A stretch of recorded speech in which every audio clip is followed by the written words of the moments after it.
जरा सोचकर देखिए कि भारत में एक दो गांव ऐसे भी हैं जहां पर विदेशी महिलाएं सिर्फ इसलिए आती हैं ताकि वह यहां पर आकर अपने मनपसंद पुरुष का चुनाव कर सके, उसके साथ वक्त बिता सके, उसके साथ शारीरिक संबंध बनाने के बाद वो प्रेग्नेंट हो सके। जब उन्हें इत्मीनान हो जाता है कि वो प्रेग्नेंट हो चुकी है तो यहाँ से वह अपने वतन, अपने गांव, अपने शहर वापस चले जाते हैं और वह उस बच्चे को पैदा करती हैं।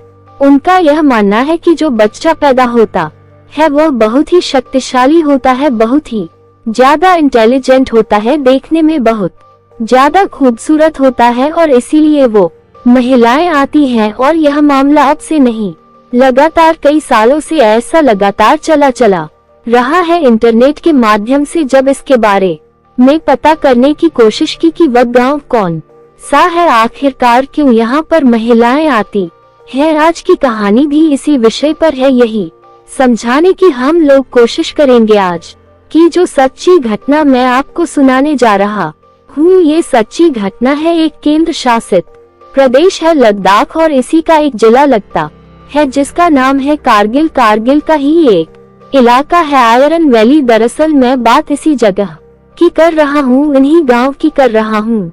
दरअसल इससे पहले कि मैं गांव के बारे में आपको बताऊं, लेकिन इस बात की तस्दीक करती है साल 2007 में आए एक डॉक्यूमेंट्री फिल्म, जिस फिल्म को बनाया था संजीव सिवन ने। संजीव सिवन ने इस फिल्म का नाम रखा था Atul baby in search of purity. दरअसल यहाँ पर जो महिलाएं आती हैं एक ऐसे व्यक्ति का चुनाव करने के लिए आते हैं ताकि जिससे चुनाव करने के बाद वो उसके साथ वक्त बिता सके, उसके साथ रह सके, उसके साथ सो सके और वह प्रेग्नेंट हो सके। कारगिल में ही 70 किलोमीटर दूर एक गांव है जिसका नाम है दार्च और उससे लगभग 10 किलोमीटर दूर एक गांव का नाम है रिकुन दाहान। यह अलग अलग 3 या 4 गांव हैं और इन 3-4 गांव में लगभग 2000 लोग रहते हैं जो ब्रोकपा समुदाय के हैं, जनजाति के हैं और वह बौद्ध धर्म को मानते हैं, अपनाते हैं। दरअसल ये 4-5 गांव को मिलाकर यह आयरन वैली बनती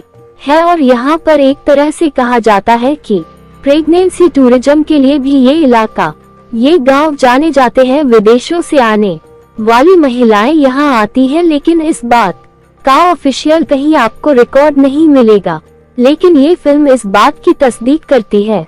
अब इसके डायरेक्टर ने ये पता करने की कोशिश की कि आखिरकार इसमें कितनी सच्चाई है कितनी नहीं है। तब वो गांव जाते हैं, कभी वो दार्च जाते हैं तो कभी रकून जाते हैं, कभी दाह तो कभी हान जाते हैं। अलग अलग गांव में जाने के बाद अलग अलग लोगों से बातचीत करने की कोशिश की तो लेकिन कैमरे के सामने आने को कोई तैयार नहीं होता है, क्योंकि बात ही कुछ ऐसी है कि कोई विदेशी महिला इनके पास आएगी, 2-3 महीने रुकेगी।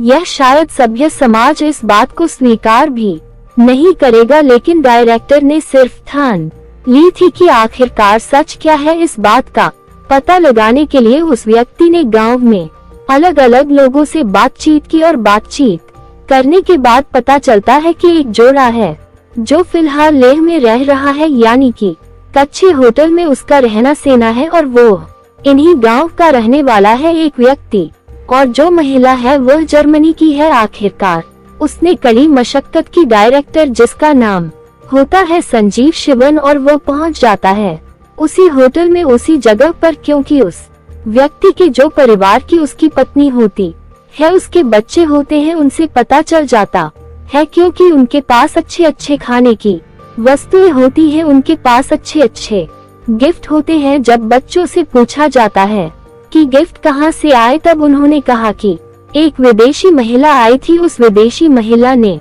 ही उनको गिफ्ट दिए हैं। आखिरकार वो होटल पहुंचता है। होटल जाने के बाद ये पता करने की कोशिश कर रहा था कि क्या बात है, तभी उस पुरुष ने तो बातचीत करने से बिल्कुल भी इनकार नहीं किया। उसने कहा ठीक है, मुझे कोई ऐतराज भी नहीं है, लेकिन जब उस जर्मनी की उस महिला से पूछा गया तो उसने कहा कि मैं अपना नाम भी नहीं बताऊंगी और अपनी पहचान भी उजागर नहीं करूंगी, लेकिन आप जो मुझसे पूछना चाहते हैं वो पूछ सकते हैं, और वैसे भी मैं यहाँ आने वाली कोई पहली महिला नहीं हूँ, और वैसे मैं यहाँ आने वाली कोई आखिरी महिला नहीं हूँ, यानी कि उस महिला ने साफ जाहिर कर दिया कि वो पहली और आखिरी नहीं है, बल्कि यहाँ पर पहले से भी महिलाएं आती थी और आगे भी आती रहेंगी। जब इसके बारे में पूछा जाता है कि आखिरकार तुमने ऐसा क्यों, ये इन गांव के लोगों को तुम क्यों चुनते हो, तो उन्होंने कहा कि यहाँ पर खासकर जर्मनी की महिलाएं आती है, फ्रांस की आती है और यूरोप कंट्री की कई देश हैं जहाँ की महिलाएं आती हैं। और यह प्रचलन तब से ज्यादा शुरू हुआ जब से इंटरनेट जब दुनिया भर में फैला, तो वहाँ दूर दूर की लोगों को एक दूसरे की विशेषताएं, एक दूसरे की बुराई ये इंटरनेट के माध्यम से, सोशल मीडिया के माध्यम से आसानी से मतलब पहुंच जाती है। और यह इंटरनेट के माध्यम से यह पता चला कि जब भारत में सिकंदर महान आया था यहाँ पर युद्ध करने के लिए, इसको जीतने के लिए, लेकिन भारत को वो जीत नहीं पाता। ये बताया जाता है कि जो उसके सैनिक होते हैं वो बहुत ही ताकतवर, शक्तिशाली होते थे, बहुत ही इंटेलिजेंट भी होते थे, देखने में बेइंतहा खूबसूरत होते थे, उनकी आंखें नीली होती थी, तो इसलिए उनकी भी एक अपनी विशेषता होती थी। लेकिन सिकंदर महान इस देश को जीत नहीं पाता है। वो यहाँ से जब वापस जा रहा था, जाते जाते उसके कुछ सैनिक इन्हीं गांव में आकर रुक जाते हैं, चाहे वो दार्च हो, रकून हो, दाहा हो या हान हो। और कोई व्यक्ति अगर इन गांव में जाकर देखेगा तो यहाँ की महिलाएं, यहाँ के पुरुष बेइंतहा खूबसूरत होते हैं, उनकी नीली नीली आंखें होती है। देखकर आपको शायद ताज्जुब होगा कि इतनी खूबसूरत हमारे देश के लोग भी हैं। तो ये विदेशी महिलाएं उन्हीं व्यक्तियों का चुनाव करती हैं, क्योंकि उनका ये भ्रांति है, उनका यह मानना है कि सिकंदर महान के जो शक्तिशाली सैनिक थे वो यहाँ रुके थे। उनको ये भरोसा था कि सिकंदर दोबारा से आएंगे देश पर, फिर युद्ध होगा और हम लड़ेंगे, और इसलिए वो यहाँ से जाते नहीं है, यही ठहर जाते हैं। उनकी पीढ़ी दर पीढ़ी लगातार चली जा रही है और इंटरनेट के माध्यम से जब पता चल जाता है तब वो जर्मनी के महिला ये पूरी कहानी बयां करती है। कहानी बयां करने के बाद बताती है कि लगभग 2 महीने वो इस व्यक्ति के साथ रहेगी, हर दिन इसके साथ शारीरिक संबंध बनाएगी। शारीरिक संबंध बनाने के बाद जब उसे यकीन हो जाएगा इन 2 महीने या 2.5 महीने में कि वो प्रेग्नेंट हो चुकी है, तब वो यहाँ से चली जाएगी, अपने वतन चली जाएगी। इसके लिए वो यहाँ आई थी, उसने यहाँ अलग अलग लोगों से बातचीत की, अलग अलग लोगों को देखा। देखने के बाद जब उसे विश्वास हो गया, यकीन हो गया कि हाँ, ये व्यक्ति इस आयरन वैली का वो आयरन व्यक्ति है, जो क्या एक समुदाय है जिसका नाम है ब्रोकपा। ब्रोकपा समुदाय का ये व्यक्ति है और वही सिकंदर महान जो था, उसके जो सैनिक थे उनके वंशज है ये। तो उसने फिर पूरा यकीन करने के बाद उसके परिवार वालों को कुछ पैसे दिए, उसके के बच्चों को गिफ्ट दिया। उसके साथ वो लगभग 2-2.5 महीने के आसपास तक रहती है। और इस व्यक्ति यानी कि संजीव सिवन ने अपनी इस डॉक्यूमेंट्री में उस महिला से बातचीत का पूरा हवाला दिया, हालांकि उसकी पहचान को पूरी तरह से उजागर नहीं किया था। और इसके बाद यह अपना कहानी बनाकर यहाँ से निकल जाते हैं। और इसी कहानी जब सोशल मीडिया पर आती है तो लोगों को यकीन नहीं हो रहा था कि हमारे देश में कई गांव ऐसे भी हैं जहां पर विदेशी महिलाएं सिर्फ प्रेग्नेंट होने के लिए, सिर्फ गर्भ धारण करने के लिए आती हैं, ताकि उन्हें लगता है कि ये बच्चे सुंदर भी होंगे, ये बच्चे इंटेलिजेंट भी होंगे, ये बच्चे अपने को नहीं चाहेगा कि इसका बच्चा अच्छा हो, सुंदर हो। तो ऐसे ही मैं और यह सर्च करने की कोशिश कर रहा था, चाहे वो जी न्यूज हो, चाहे वो जनसत्ता हो या फिर आज तक हो, कई ऐसी वेबसाइट है। उस वेबसाइट पर भी इन गांव का हवाला दिया हुआ है और इसमें बताया गया था कि ये जो जिस समुदाय के लोग हैं, उस समुदाय के लोग किस भगवान को मानते हैं, किसको नहीं मानते, उनके बारे में बहुत सारी डिटेल दी जाती है। लेकिन और मैंने पता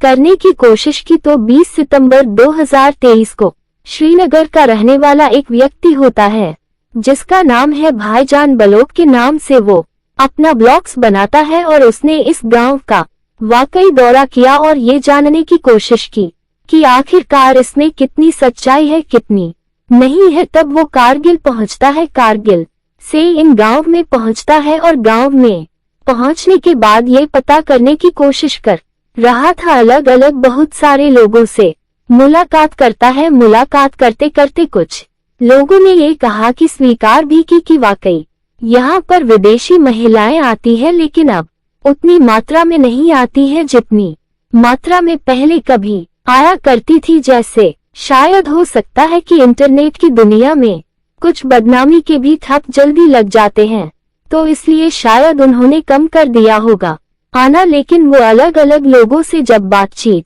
करता रहा तब कुछ लोगों ने बातचीत करने से भी मना कर दिया कि ऐसा कुछ नहीं है, यहाँ सिर्फ ये अफवाह है, झूठ है। तो इस बात का विरोध भी किया गया कि ऐसा कुछ नहीं है, लेकिन कई लोगों ने इस बात को स्वीकार किया कि इस बात को कोई तस्दीक नहीं करेगा, लेकिन बात पूरी तरह से सच है। महिलाएं आज भी आती है, विदेशी महिलाएं आती है, चुनाव करती है, उन्हें जो अच्छा लगता है, उन्हें जो पसंद आता है उसके साथ एक सेफ जगह पर पहुंचती है, वहां महीने 2 महीने साथ बिताती है। गर्भ धारण करने के बाद इसके बाद वो वहां से इत्मीनान से अपना चली जाती है। दोनों ही सूरत में यह बात सुनकर अच्छा भी लगता है कि कोई विदेशी महिला यहाँ पर आती भी है, आश्चर्य भी होता है, लेकिन ये बात अब बिल्कुल सच भी हो सकती है, क्योंकि यह बात जब एक दूसरे से फैलती है, बच्चे अच्छे हुए होंगे तो इसलिए तो यह महिलाएं विदेशी यहाँ पर आती है। हालांकि विदेशी लोग हम लोगों से ज्यादा खूबसूरत होते हैं, लेकिन जब इसके बारे में देखा गया, इंटरनेट पर पता करने की कोशिश की गई, तो वाकई वहाँ की ये जो गांव लगते हैं, इन गांव के यानी कि गारक दाच दाहान, इनके लोग वाकई बहुत सुंदर है। कभी लेह लद्दाख की तरफ जाना हो तो इन गांव की तरफ जरूर जाना, देखना और ये पता करने की कोशिश भी करना कि इसमें कितनी सच्चाई है कितनी नहीं है। दोस्तों, इस पूरे घटनाक्रम को सुनाने का उद्देश्य किसी को परेशान करना नहीं है, किसी का दिल दुखाना नहीं है, बल्कि आपको जागरूक करना है। और अमेरिका और यूक्रेन के बीच हुई तकरार को लेकर जिस तरह से दुनिया ने रिएक्ट किया, उसने हर किसी को हैरान किया, क्योंकि अमेरिका को ये लगता था कि उसने जिस तरह से यूक्रेन के साथ व्यवहार किया है, दुनिया भी उसने उसका साथ देगी। लेकिन पूरी दुनिया में कई ऐसे देश हैं जो इस वक्त खुलकर